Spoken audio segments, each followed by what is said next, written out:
جره ثقیل قطعه قلاب یا هوش اونه. اگه تو محیط خارج جره ثقیل هست لازمه که 100 ثانیه با من همراه شی تا نکات مهم و کلیدیشو بهت یاد بدم.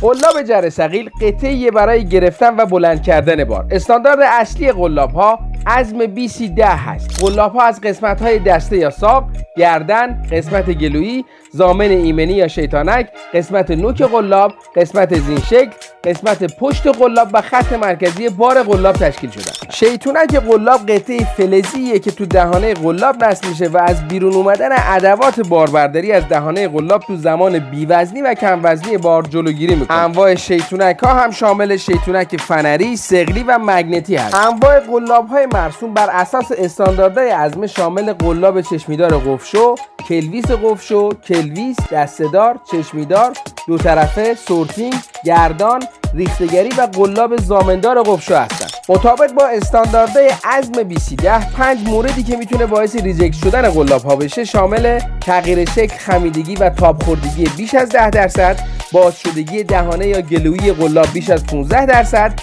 ضعیف شدگی قلاب بیش از 10%، عدم قفل شدن قلاب های قفلدار و خرابی شیطونک قلاب و جوشکاری روی هر قسمتی از قلاب ها باشه. از استفاده های نادرست از قلاب ها هم میشه به موارد استفاده از چند اسلینگ به صورت همزمان در قلاب، کشش بار با اسلینگ ها از دو سمت قلاب، انداختن اسلینگ ها به قسمت نوک قلاب و استفاده از ادوات غیر اصولی و دستساز در قلاب هایش. مجموعه فیلم های آموزشی 100 ثانیه با HSC رو دنبال کنید و برای دانلود فیلم ها به کانال های یوتیوب و آپاراتمون به آدرس ثبت شده تو تصویر مراجعه کنید.